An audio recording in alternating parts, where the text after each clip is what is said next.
যখন অশ্লীলতার মহামারী ছড়িয়ে পড়বে তখন আলেম জালেম সব ধ্বংস। তো এটা ছড়িয়ে পড়ার মূল বিষয়টা হচ্ছে পর্ন। এই পর্ন এবং নীল সভ্যতা, নীল দর্পণের মধ্য দিয়ে সারা ওয়ার্ল্ড ওয়াইড আজকে এটা ছড়িয়ে পড়েছে। মুসলিম কান্ট্রিগুলোতে এগুলো ইউজিং দিন দিন বাড়ছে। সো এটাকে কিভাবে ব্লক করবে? যদি উপর থেকে ব্লক না করে, যদি উপর থেকে ব্লক না করা হয়, তাহলে আপনাকে আপনার সেলফোনে, আপনার পিসিতে, আপনার ল্যাপটপে এমন সফটওয়্যার বা কিছু ইনস্টল করতে হবে যে এগুলো যেন দেখা না যায়। এরপরেও বাঁচা খুব মুশকিল। ফেসবুকে ঢুকবেন, আপনার চোখের সামনে চলে আসবে। ইউটিউব স্ক্রল করবেন, চোখের সামনে চলে আসবে। কি করবেন?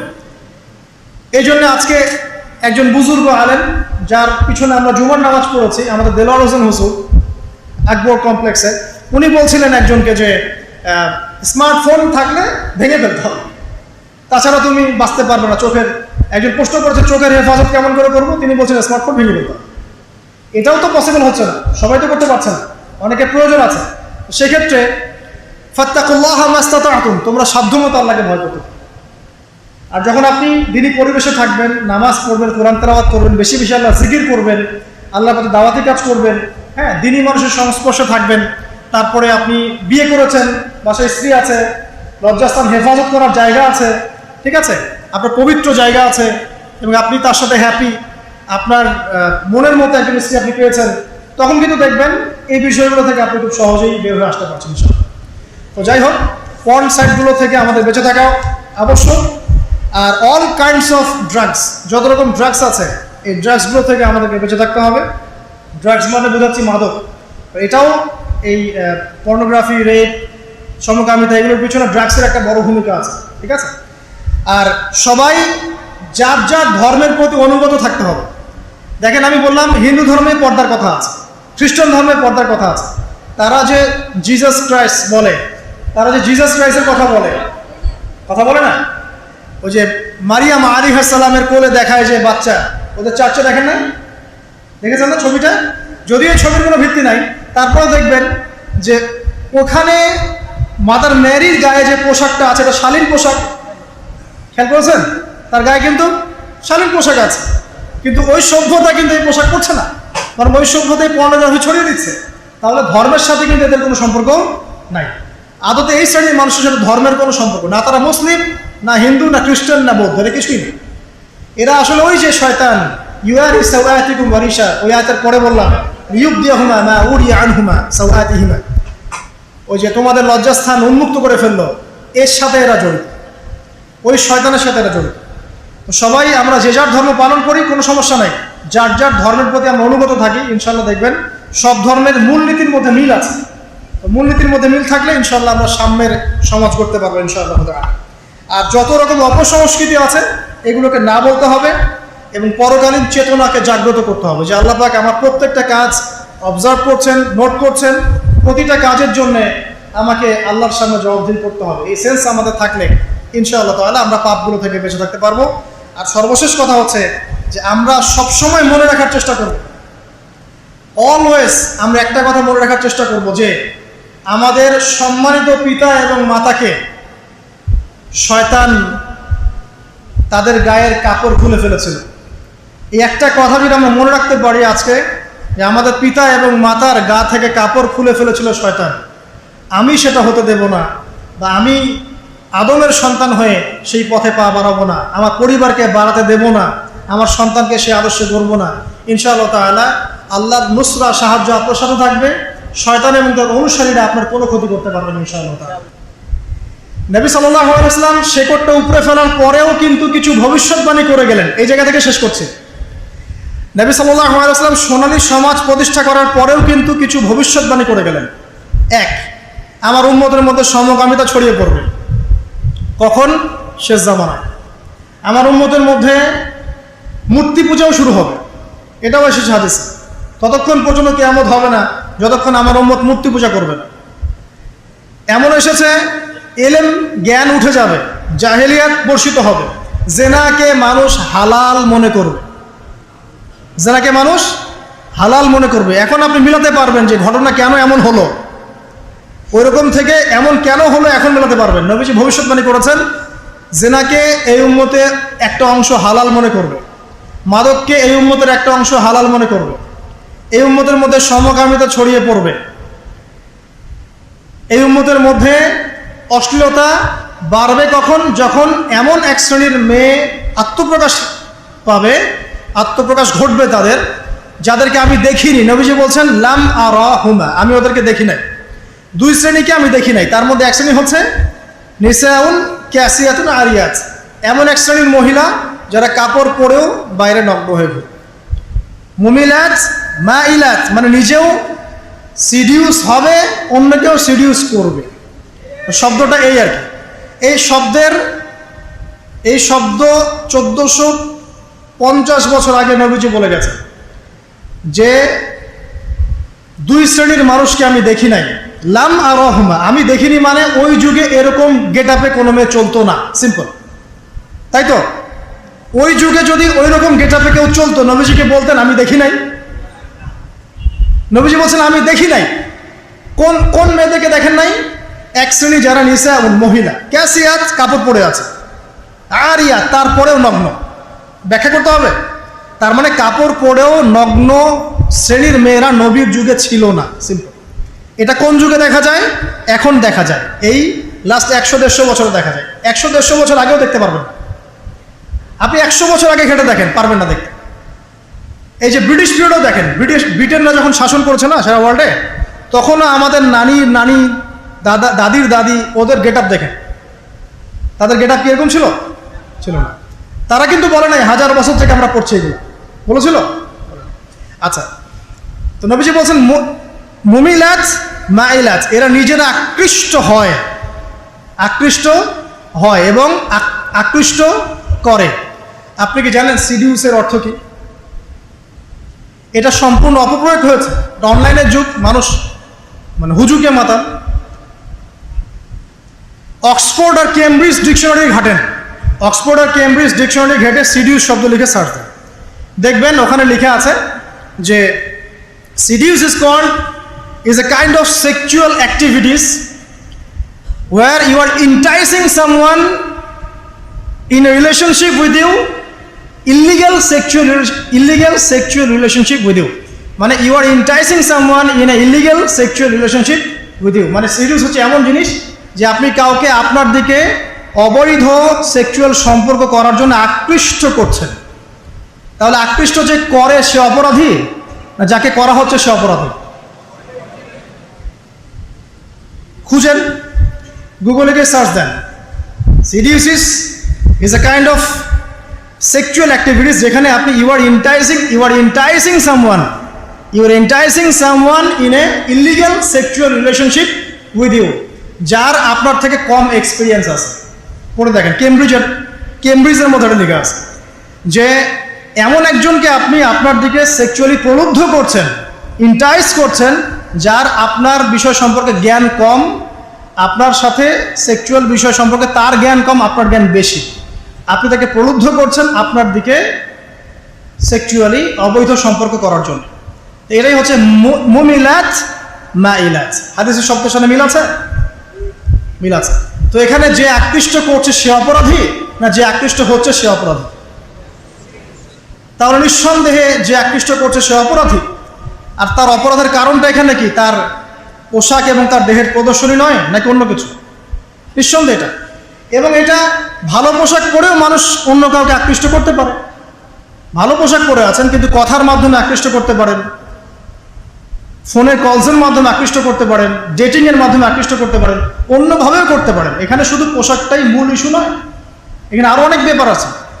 একই সাথে আমরা যে নীল সংস্কৃতির কথা বললাম, এগুলো যখন প্রত্যেকে ঘরে ঘরে দেখছে, তখন সবাই কি ভিতর থেকে পশু হয়ে যায়নি? তখন তো খুব সহজেই একটা মানুষ প্রলুব্ধ হবে এবং তখন ধর্ষণ বাড়বে, জেনা বাড়বে, পরকীয়া বাড়বে এবং এই পরিসংখ্যানগুলো বাড়তে থাকবে।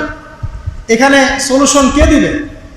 সলিউশন দিবে শুধুমাত্র সেই সভ্যতা যে সভ্যতার সময় জেনার হার ছিল 0.0001%। ওই সভ্যতা যখন রেপের হার 0.00001%, সুদের হার 0.00001%, দুর্নীতির হার 0.00001%। এটা কোন সভ্যতা? এটা ওই খোলাফায়ে রাশেদার সভ্যতা। ওইখানে রেয়ার একটা মানুষ খুঁজে পাওয়া যায় মদ খায়, একটা মানুষ খুঁজে পাওয়া যায় হয়তো জেনা করেছে, একটা মানুষ খুঁজে পাওয়া যায় দুর্নীতি করেছে, 99% পিউরিফাইড। তো ওই সভ্যতা কিসের আলোকে এরকম হলো আর এখন কেন হতে পারছে না? এটা প্রশ্ন না? এটা বড় কোশ্চেন। তাহলে এখন আমরা আসি সমাধান কিভাবে করতে পারি, মানে কি কি কাজ করলে আমরা আসলে ওই জায়গায় যাওয়ার, আল্লাহ যদি চান কবুল করেন আমরা ওই জায়গায় যেতে পারবো ইনশাআল্লাহু আযজা ওয়া জাল্লা। তার জন্য আমি কিছু পয়েন্টস ফাইন্ড আউট করেছি। যারা জ্ঞানী আছেন তারা আরো অনেক পয়েন্টস ফাইন্ড আউট করতে পারবে, এটা আমার ক্ষুদ্র জ্ঞানের প্রচেষ্টা। ওয়া মা তাওফীকি ইল্লা বিল্লাহ। প্রথম যেটা সেটা হলো, দেখুন যে প্রথমে আমাদের জ্ঞানের স্বল্পতা আছে। যদি আমরা সবাই ইসলামের সঠিক জ্ঞানটা অর্জন করতে পারতাম এবং পরকালীন চেতনা থাকতো, তাহলে কিন্তু কোনো মানুষের পক্ষে না অশ্লীল হয়ে চলা সম্ভব, না অশ্লীলতার খপ্পরে পড়া সম্ভব। এটা প্রথম কথা। দ্বিতীয় কথা হচ্ছে,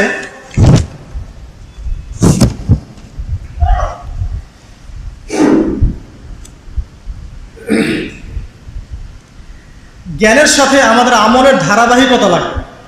আমরা যখন আমল করি অনেক সময় ধারাবাহিকতা নষ্ট হয়ে যায়। ধারাবাহিকতা নষ্ট হয়ে গেলে শয়তান আমাদেরকে পেয়ে বসে, তখনই মানুষের দ্বারা খারাপ কোনো কাজ ঘটে যায়। দেখবেন আপনি ভালো কাজ করতে করতে হঠাৎ করে আপনি পড়ে গেলেন, এমন হয় কিন্তু। ভালো কাজ করতে করতে আপনি ধাপ করে একটা খারাপ কাজ করে ফেললেন, আবার তওবা করে ফিরে আসছেন। তওবা করে ফিরে আসবেন নিঃসন্দেহে, কিন্তু আমলের ধারাবাহিকতা বজায় রাখা খুব ইম্পর্টেন্ট। 3 নম্বর দেখুন সলাৎ। সলাৎ যখন আমরা 5 ওয়াক্ত মসজিদে আসবো, আমাদের আধ্যাত্মিক জগৎটা, আত্মিক জগৎটা পরিশুদ্ধ থাকবে, তখন ইনশাআল্লাহ তাআলা আল্লাহর বিধান মেনে চলা আমাদের জন্য সহজ হবে ইনশাআল্লাহ। 4 নম্বর বলতে পারি কোরআনের সংস্পর্শ। কোরআনের সংস্পর্শে যখন আমাদের যুব সমাজ থাকবে, ইনশাআল্লাহ তাআলা তারা আল্লাহর হুকুম আহকামগুলো মেনে চলতে পারবে এবং শয়তানের ওই খপ্পরগুলো থেকে তারা বেঁচে থাকতে পারবে ইনশাআল্লাহ আযজা ওয়া জাল। এরপরে আমরা বলতে পারি ইসলামিক অনুশাসনের কথা। ইসলামিক অনুশাসন যদি আমরা ঘরে ঘরে প্রতিষ্ঠা করতে পারি, ইনশাআল্লাহ আযজা ওয়া জাল আমরা এই ফিতনাময় পরিবেশেও আমাদের ঈমান ধরে রাখতে সক্ষম হব ইনশাআল্লাহ আযজা ওয়া জাল। দ্বীনি শিক্ষা এবং দ্বীনি পরিবেশ, দ্বীনি শিক্ষা এবং দ্বীনি পরিবেশটা এইসব অশ্লীলতা রোধ করার অন্যতম নিয়ামক হবে ইনশাআল্লাহ। এরপর আমি বলবো যে পর্দার বিধানগুলো মেনে চলা। শুধুমাত্র পোশাক সব কিছু নয়, তবে পোশাক অনেক কিছু। পোশাকে সব কিছু নয়, কিন্তু পোশাক কিন্তু অনেক কিছু, ঠিক আছে? তো পোশাকও ঠিক রাখছি, আবার নামাজও পড়ছি, এখানে রোজাও রাখছি, আমরা দ্বীনি কাজে ব্যস্ত থাকছি, দ্বীনি পড়াশোনায় ব্যস্ত থাকছি, আমর বিল মারুফ নাহি আনিল মুনকারের কাজ করছি এবং আল্লাহওয়ালা মানুষের সাথে থাকছি। তখন দেখবেন আত্মিক জগৎটা আল্লাহর নূর দ্বারা পরিপূর্ণ হবে ইনশাআল্লাহ। তখন আপনি জেনা, ব্যভিচার, পরকীয়া এগুলো থেকে দূরে থাকতে পারবেন ইনশাআল্লাহ, পথ ছাড়তে পারবেন ইনশাআল্লাহ। এরপরে আমি গিয়ে বলবো যে বিয়ে সহজ করার ব্যাপার। এরপর যদি আমরা বিয়েটাকে সহজ করে ফেলি, সহজ বলতে সরকার বয়স দিয়েছে আলহামদুলিল্লাহ, থাক ওই বয়সে বিয়ে দেন, কিন্তু বয়স হয়ে গেলে বিয়ে দিয়ে দেন। 18 বছরে বিয়ের বয়স হয়ে যায়, আপনি এদিকে 32 পর্যন্ত অপেক্ষা করছেন কেন, 25 পর্যন্ত অপেক্ষা করছেন কেন? 18 হয়ে গেছে, 20 বছর আপনি বিয়ে দিয়ে দেন।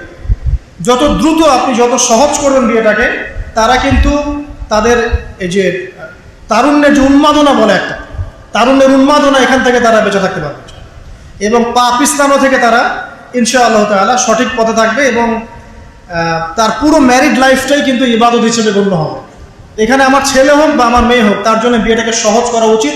গার্ডিয়ানদেরকে রিকোয়েস্ট করবো এটা আপনারা করুন, আদারওয়াইজ আপনার ছেলে কখন দেখবেন অন্ধকার জগতে পা বাড়িয়ে ফেলেছে আপনি কিন্তু বুঝতে পারছেন না। আপনার মেয়ে অনেক আগেই বড় হয়ে গেছে, আপনি কিন্তু বুঝতে পারছেন না। এর মধ্যে সে অনেক ঘটনা ঘটিয়েও ফেলেছে, হয়তো আপনি জানেন না। এই কারণে বৈধ পথে ছেলে মেয়েদেরকে একটা ইসলামিক অনুশাসনপূর্ণ জীবন দিন, ইনশাআল্লাহ সুখী হবে ইনশাআল্লাহ। বিয়ের ক্ষেত্রে মোহরটাকে রিজনেবল করেন, এত উচ্চ মোহর দেওয়ার দরকার নেই যে ওটা পরিশোধ করার কোনো সামর্থ্য নেই। আর আমি বলবো যে এটার জন্য আপনাকে খুব বড় কোনো বিজনেস করতে হবে, বড় কোনো জব করতে হবে, জরুরি না। হালাল কোনো রিজিকের ব্যবস্থা হলেই আপনি বিয়ে করতে পারেন। আল্লাহ পাক বলেছেন যে বিয়ের পরে আল্লাহ নিজেই রিজিকের দরজা খুলে দেবে ইনশাআল্লাহ। তো এখানে ঘাবড়ানোর কিচ্ছু নাই। ওই যে বললাম তাকদির লেখা হয়ে গেছে, আপনার তাকদিরে যতটুকু রিজিক আছে এটার একটা দানা পৃথিবীতে রেখে আপনি মরবেন না ইনশাআল্লাহ। আর আপনার রিজিক যতটুকু আছে, অবৈধ পথে গিয়ে যদি আপনি 1000 কোটি টাকাও কামাই করেন, এর বেশি রিজিক আপনি পাবেন। সো এখানে আমি বলবো গার্ডিয়ানদেরকে যে বিয়েটাকে সহজ করে দেন, বিয়েটা সহজ করেন, মোহরটাকে কমান, এবং ছেলে মেয়েদেরকে একটা দীর্ঘ বিবাহিত জীবন দেন, ইনশাল্লাহ দেখবেন তারা ইসলামী অনুশাসনে আল্লাহর এবং তার রাসূলের আনুগত্যপূর্ণ জীবন মেনে চলবে ইনশাআল্লাহ আযজা ওয়া জাল্লা। বলবো কিছু কাজ থেকে আমাদেরকে বের হতে হবে, কিন্তু এটা হতে হবে বলেই সীমাবদ্ধ থাকতে হচ্ছে, কারণ এটা ইম্পোজ করার মতো ক্ষমতা উপরের লেভেল থেকে মুসলিমদের হাতে এখন নাই। তবে আপনি পারিবারিকভাবে করতে পারেন, পারিবারিকভাবে কীরকম, এবং আমাদের ওইখানেই ফোকাস করা উচিত। ফ্রি মিক্সিং টোটালি হারাম করে দেবে, ফ্রি মিক্সিং চলবে না। ফ্রি মিক্সিং তো বোঝেন, নারী পুরুষের অবাধ মেলামেশা যেখানে আছে ওখানে আপনি নাই।